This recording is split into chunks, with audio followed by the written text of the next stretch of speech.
Ce jour d'idée pour la Refoua Shema, la guérison rapide et totale de Martine Danina Yocheved Ben Chitrit Bat Chana, Ezrat Hashem. Alors ce matin, jeudi, exceptionnellement, on va faire le cours de Halacha après et un peu ce soir. Par l'actualité brûlante en Amérique, donc c'est au courant de ce qui se passe. Une petite guerre civile, on va dire, c'est pas encore la grande guerre civile.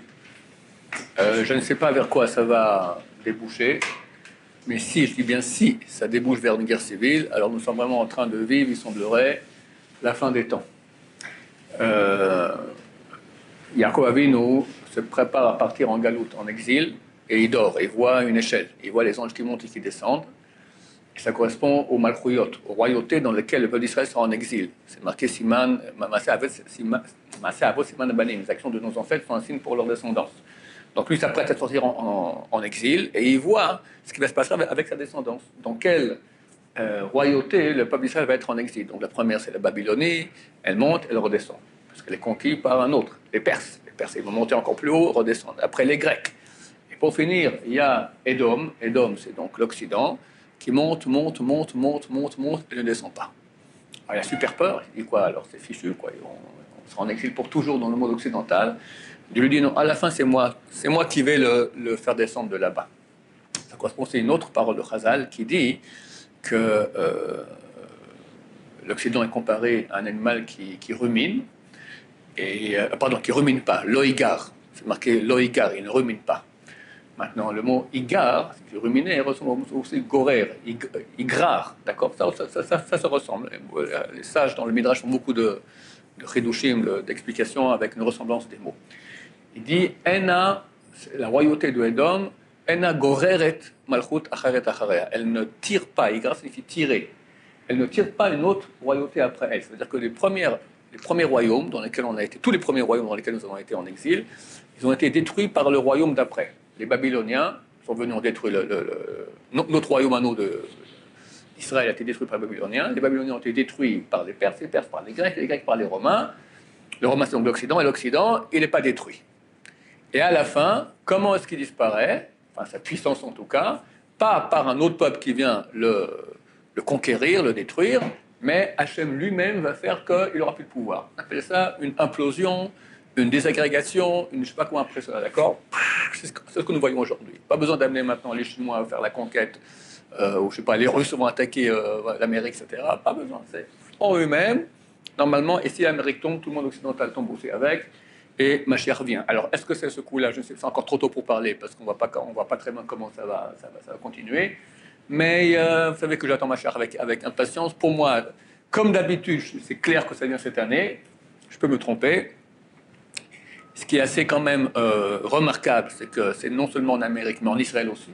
On voit complètement une implosion de l'État athée israélien qui a usurpé le pouvoir du peuple juif ici en Israël contre la Torah, d'accord? Je parle de ceux qui sont contre la Torah, bien sûr, il y a beaucoup de bien dans cet État, grâce à eux, on peut quand même étudier, etc., relativement bien, mais ceux qui ont usurpé et qui se battent contre la Torah, on voit qu'ils sont en situation maintenant de bagarre entre eux, etc., c'est fini, il n'y a plus d'État, plus de gouvernement, enfin, c'est à peu près ce qui se passe aussi en Amérique, et c'est très intéressant de voir aussi que ça arrive précisément dans ces 6 semaines qu'on a commencé ce dimanche, qui sont les 6 semaines de Shovavim, où dans le ciel, Dieu va nous aider à faire un tikkun, enfin un tikkun qui se fait, un très grand tikkun, où Dieu est en train de prendre les étincelles de sainteté de vie de la mort. Lorsqu'on prend la vie de la mort, elle meurt, elle s'affaisse, d'accord? Quand tu prends l'étincelle de vie de quelqu'un, il ne vit plus. Ces 6 semaines-là sont les 6 semaines les plus adaptées à cela, et on voit que vraiment ça a commencé donc cette semaine-là, sa première semaine de ces 6 semaines. Donc, je ne sais pas vers quoi on va, mais si on voit que ça continue, qu'il y a une vraie guerre civile en Amérique, et ça a lieu dans ces 6 semaines, on espère qu'on envoie pour le dernier acte d'Hachem, Mashiach, à Nissan. On espère. L'Iran, c'est écrit qu'avant que Mashiach vienne, l'Iran tombe dans les mains de l'Occident. C'était très très chaud dimanche, premier jour des Shovavim, où ils sont en Israël vendredi matin. Beaucoup de gens m'ont écrit qu'ils ont vu des avions de chasse, beaucoup partir comme ça, beaucoup de vacarmes. Les Russes ont mis leurs missiles supersoniques dans les silos. Entre l'Amérique et l'Iran, c'est une tension énorme. Les sous-marins nucléaires, les porte-avions Nimitz américains qui sont dans les 3 d'Ormuz, etc. Tout cela Et aussi même les généraux israéliens ont dit qu'on va rentrer maintenant en conflit avec... Ils ont dit clairement, rentre en conflit maintenant avec Hezbollah, ça va durer quelques jours. Quelques jours, c'est beaucoup, d'accord.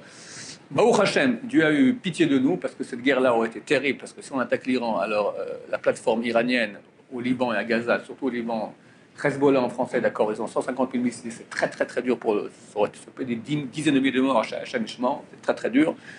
Dieu a pitié de nous, je ne sais pas si c'est terminé encore, parce que Trump est imprévisible, il peut décider, j'ai encore 20 jours maintenant, il a encore combien? Il a encore 15 jours. Pour être président, il a le droit même d'utiliser la bombe atomique s'il veut. Il peut faire ce qu'il veut. Pourtant, il est président jusqu'au 21 janvier. D'accord. Il peut d'attaquer l'Iran, surtout que Rouhani lui fait un peu comme ça maintenant. Et Trump, c'est un type assez orgueilleux comme ça. Donc, il peut comme ça décider d'aller. On ne sait pas. En tout cas, une chose est claire les choses avancent. Ça correspond à nos écrits. Je n'ai pas le temps de développer maintenant, mais le royaume de l'Occident, ça doit être environ 2000 ans. On est rentré cette année dans le dernier 50 ans des 2000 ans. D'accord. Le Zohar HaKadosh, il dit que l'État qui aura en Israël a 72 ans de vie et après la 73e année, il doit normalement céder place au Mashiach. On est dans la 73e année. Tout cela, on peut se tromper, bien sûr, on n'est pas des prophètes, et sinon on attendra. Mais c'est clair qu'on comprend que le monde, aujourd'hui, il n'y a plus de vérité. Quelqu'un, il cherche maintenant où est la vérité. Vaccin pour, contre, Corona, complotiste, pas complotiste, Biden, Trump. Tu peux voir ce que tu veux avec des preuves à l'appui. Une chose est son contraire, il n'y a plus de vérité. C'est aussi marqué très, très clairement que la vérité aura disparu. Et la Gemara dans Sanhedrin, c'est page 97a, elle dit Neder, ça vient de la racine Eder, ça signifie troupeau, que les gens vont toutes sortes de troupeaux, des gens qui vont comme ci, des gens qui vont comme ça, toutes sortes de courants. D'accord. On voit vraiment cela, personne ne sait où est la vérité. Alors que Dieu a pitié de nous, il a pitié de nous. Il faut savoir que c'est très light, ça aurait pu des choses terribles. Le Rabbi Sambachou m'a dit, il y aura la fin des temps à Gog Magog, etc. Mais toute la douleur de cela est déjà passée dans la Shoah. Donc, Baruch Hashem, je ne dis pas que c'est facile, mais ça aurait pu être des milliers de fois pire. Et je vais dire un petit truc sympathique quand même. Pour un 6 janvier, 23 degrés à l'ombre, c'est quand même un petit signe du bon Dieu que c'est sympa. Hein. On préfère avoir on n'a jamais vu ça. Hein. Pour moi, ça fait 40 ans que je suis Israël. Hein. On est le 6 janvier, 23 degrés à l'ombre, c'est du jamais vu. On se croirait à Tahiti, d'accord, en Israël, pas au Hachem. Alors que Dieu ait pitié de nous, qu'on se prépare vraiment. Je peux me tromper, mais si je ne me trompe pas, et vraiment il y a beaucoup de choses qui correspondent, qui convergent. On va voir ce qui va passer dans les prochains jours. Pour nous, c'est une occasion de petit clin d'œil avec le Boko pour se renforcer beaucoup, faire tchouva, prier à Hachem que ça vienne berachamim, en miséricorde, sans effusion de sang. Je préparais pour ma chère Bézrat Hachem, savoir qu'il n'y a pas encore trop longtemps à tenir, parce que c'est pas facile. Mais comme je l'ai dit, ça aurait pu être des milliers de fois pire. Que Bézrat Hachem, ça continue comme ça, jusqu'à Beth Mashiach, puis Amen.